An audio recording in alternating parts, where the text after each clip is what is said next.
Nous sommes dans la capitale économique au Cameroun.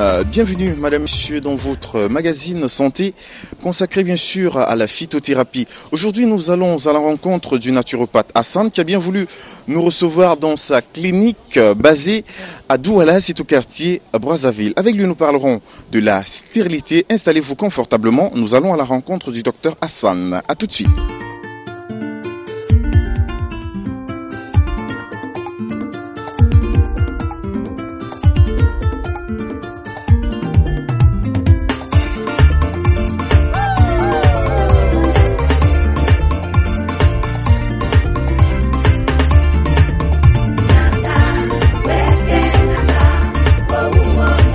Bien, voilà, chers téléspectateurs, tel que je vous l'ai annoncé en introduction de ce magazine consacré essentiellement à la phytothérapie. Nous sommes donc à la rencontre de l'ONG Santé avant tout. Nous avons entendu parler des merveilles que cette association qui lutte efficacement contre plusieurs maux qui déciment les populations fait. Et aujourd'hui, le docteur Hassan, naturopathe spécialiste, a bien voulu nous recevoir dans sa clinique siège de Douala, c'est à Brazzaville. Naturopathe Hassan, bonjour et merci de nous recevoir. Ouais, bonjour monsieur, bienvenue dans ma clinique. Alors, aujourd'hui avec vous, nous parlerons de la stérilité qui est un véritable problème au sein des ménages de nos jours. D'entrée de jeu, qu'entendez-vous par stérilité, vous qui êtes naturopathe? Disons que la stérilité, toute personne qui éprouve des difficultés à faire d'enfants, on va parler de la stérilité, que ce soit un homme ou une femme. Docteur Hassan, quelles sont les causes de la stérilité chez l'homme? Les principales causes de la stérilité à nos jours chez les hommes, il y a la varicocèle. Oui, il y a la varicocèle. La varicocèle qui peut avoir pour effet une azospermie, soit une oligospermie, une maladie auquel la santé avant tout traite sans opération. Il y a l'effet d'avoir subi la chimiothérapie. Il y a la radiologie médicale à forte dose. Il y a peut-être certains kystes au niveau des testicules et l'hypertrophie aussi, au niveau des testicules des hommes. Il y a la consommation abusive d'alcool et du tabac aussi. Des expositions répétées à des composés chimiques, soit des expositions répétées à de trop fortes quantités de chaleur. Il y a certaines maladies sexuellement transmissibles chroniques.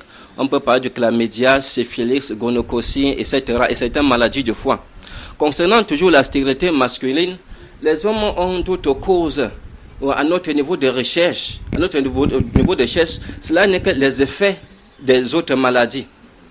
Si l'appareil révèle par exemple que vous souffrez de la nécrospermie, il faudrait savoir qu'elle est caractérisée par un pourcentage de spermatozoïdes morts à plus de 50% dans le sperme. Ces infections sont dues aux infections sexuellement transmissibles. Aux infections sexuellement transmissibles, ça veut dire qu'il faudrait d'abord traiter les infections sexuellement transmissibles avant de traiter la nécrospermie. Il y a la zoospermie qui est égale à l'absence de spermatozoïdes dans l'éjaculation. Pour dire que le liquide spermatique ne contient aucun spermatozoïde parce que la stérilité masculine peut être provoquée par une production de spermatozoïdes de mauvaise qualité, une insuffisance de production de spermatozoïdes ou une anomalie de transport de ces spermatozoïdes. La cause de la zoospermie à 90% des cas est causée par la varicocèle. La santé avant tout traite la varicocèle sans opération. D'autres effets de la stérilité masculine provenant d'une cause peuvent être l'oligospermie. Elle correspond à une quantité insuffisante de spermatozoïdes dans le sperme. Normalement, il y a au moins 20 millions de spermatozoïdes par millilitre de sperme. Un nombre inférieur à 10 millions peut être responsable d'une infertilité. Il y a aussi la sonospermie, elle correspond à un défaut de mobilité de spermatozoïdes qui éprouve des difficultés à se déplacer. Il y a normalement au moins 40% de spermatozoïdes mobiles dans le sperme. En dessous de ce seuil, on parle d'acénospermie. Il y a la tératospermie. Elle correspond à une quantité importante de spermatozoïdes mal formés et témoigne de la présence d'un taux anormalement élevé de spermatozoïdes anormaux de moins de 50%. Souvent aussi, les anomalies sont associées. On peut alors parler d'oligosténospermie ou d'oligosténosteratospermie. À présent, parlez-nous également des causes de la stérilité chez les femmes. Bon, les causes de la stérilité chez la femme, elle peut être une anomalie au niveau de l'utérus. Là, on peut parler d'un myome d'une taille avancée. Elle peut être une infection sexuellement transmissible, chronique, gonococcie, chlamydia, syphilis, etc. ou un cancer au niveau de l'utérus. Ça peut être les troubles d'ovulation. Les troubles d'ovulation peuvent également causer la stérilité chez une femme. Ça peut être l'irrégularité d'ovulation, soit de son absence même totale. Il y a aussi les anomalies de la glaie cervicale. Nous pouvons les citer, soit l'absence ou l'insuffisance de cette glaie cervicale. Un kyste aussi, dans l'appareil génital de la femme, peut aussi lui créer une infertilité temporaire. Vous avez parlé tout à l'heure du chlamydia, qui est une maladie qui est la principale cause quelque part de la stérilité. C'est quoi le chlamydia exactement? Le chlamydia est l'infection sexuellement transmissible la plus répandue même. Elle est souvent mal diagnostiquée parce que les personnes infectées ne présentent pas de symptômes en tant que tels, ou vers le début. Elle peut entraîner de sérieux problèmes de santé si elle n'est pas traitée de façon précoce. Le chlamydia peut être transmis au nouveau-né par sa mère infectée pendant l'accouchement. Les complications du chlamydia non traitées chez la femme peut provoquer une maladie pelvienne inflammatoire, ce qui signifie que l'infection s'est propagée jusqu'aux organes reproducteurs, atteignant les trompes de Fallope, on peut parler des ovaires, de l'utérus, etc. Elle peut être la cause d'une infertilité chez la femme. Le chlamydia peut aussi accroître le risque de grossesse extra-utérine et des accouchements prématurés même, et être responsable des douleurs pelviennes chroniques. Lorsqu'un nouveau-né est né infecté par sa maman pendant l'accouchement, il peut facilement contracter par la suite une infection pulmonaire ou la conjonctivite. Chez la femme, le chlamydia débute généralement dans le col de l'utérus. Bien que les symptômes du chlamydia soient rares chez la femme, ils comprennent des douleurs abdominales basses, des douleurs pendant les rapports sexuels, des écoulements vaginaux jaunâtres pouvant avoir mauvaise odeur, des saignements entre les menstrues et après les rapports sexuels, une sensation de douleur, de bleurume au moment d'uriner. Le chlamydia peut créer une salpingique chez la femme, encore ce qu'ils appellent généralement encore les trompes bouchées. Une infection grave qui peut endommager de façon permanente les trompes de Fallope et de l'utérus et les ovaires, ce qui peut provoquer l'infertilité et des douleurs chroniques, tant chez l'homme que chez la femme. Le chlamydia peut infecter le rectum et provoquer les symptômes suivants: des démangeaisons et les hémorragies rectales, des écoulements. Si les yeux sont infectés par le chlamydia, la conjonctivite s'installe. Les symptômes sont les suivants: un gonflement des paupières, une rougeur, des démangeaisons des yeux, des écoulements des yeux. Si l'infection n'est pas traitée à temps, elle peut entraîner des troubles permanents de vue. Une pneumonie même à chlamydia peut provoquer aussi des troubles respiratoires ou une toux persistante. Les manifestations et les complications également chez l'homme, ce chlamydia toujours. Donc, les complications du chlamydia chez un homme peuvent se traduire par une inflammation de la prostate ou des testicules pouvant entraîner l'infertilité. Dans des cas rares, l'infection se propage aux testicules par voie sanguine, produisant une inflammation des articulations. Chez 50 à 90% des infections à chlamydia passent pratiquement inaperçues. Le chlamydia provoque des bleuries urinaires chez les hommes et des écoulements troublés, plus ou moins purulents. Des écoulements provenant du pénis, généralement blanchâtres ou jaunâtres, une faiblesse sexuelle, une rougeur, un gonflement, une sensation de bleurie et de démangeaison autour du pénis, une sensation douloureuse de bleurie au moment d'uriner. Le chlamydia peut provoquer plusieurs complications chez l'homme que chez la femme.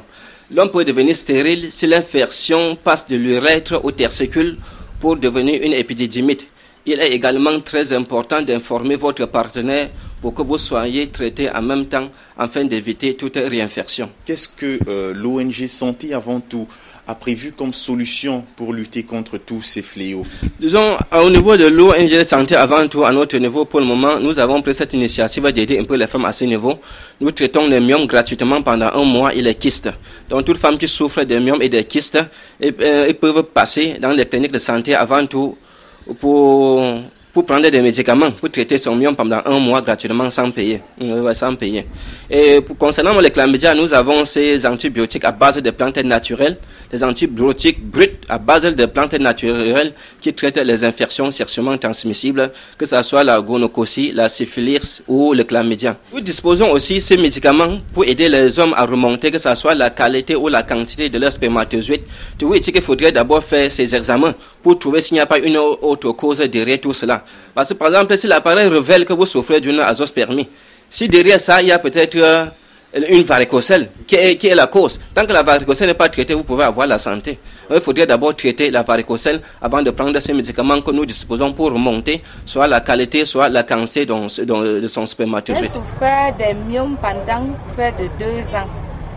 Je n'ai pas eu de soulagement. J'ai parcouru des hôpitaux, des praticiens, mais je n'ai pas toujours eu un bon soulagement. Depuis que j'ai connu la maison santé avant tout, j'ai pris leurs produits et je me sens mieux pour le moment. Tout va bien. Je suis partie voir la santé avant tout parce qu'il y avait le problème d'un kyste ovarien. Arrivé là-bas, ils m'ont accueilli, ils m'ont donné les médicaments. J'ai bu les médicaments là pendant 2 mois. Après avoir pris ces médicaments, j'ai constaté que j'ai un retard.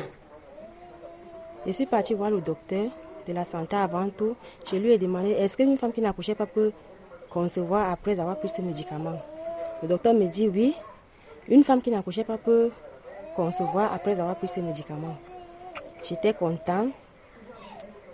Je remercie la santé. Où est située l'ONG Santé avant tout? L'ONG Santé avant tout, du côté de Douala, entre le lycée de Brazzaville et le carrefour Brazzaville. Nous sommes situés à ce niveau, entre le lycée de Brazzaville et le carrefour. Au niveau de Yaoundé, à la montée du marché Elegedjoa, quand vous êtes au carrefour Elegedjoa, vous montez comme si vous allez vers rue Mangia en regardant la main gauche. Vous allez trouver une plaque écrite au-dessus des cailloux, écrit la santé avant tout. Le numéro de téléphone, c'est le 96 09 42 53 75 02 10 04. Merci, docteur Hassan, de nous avoir reçus dans votre cabinet. Ouais, c'est moi qui vous remercie, monsieur. Voilà, chers téléspectateurs, c'est terminé pour cette édition de votre magazine Santé consacré à l'ONG Santé avant tout. On se donne rendez-vous très prochainement pour une autre édition. D'ici là, portez-vous bien. Ciao.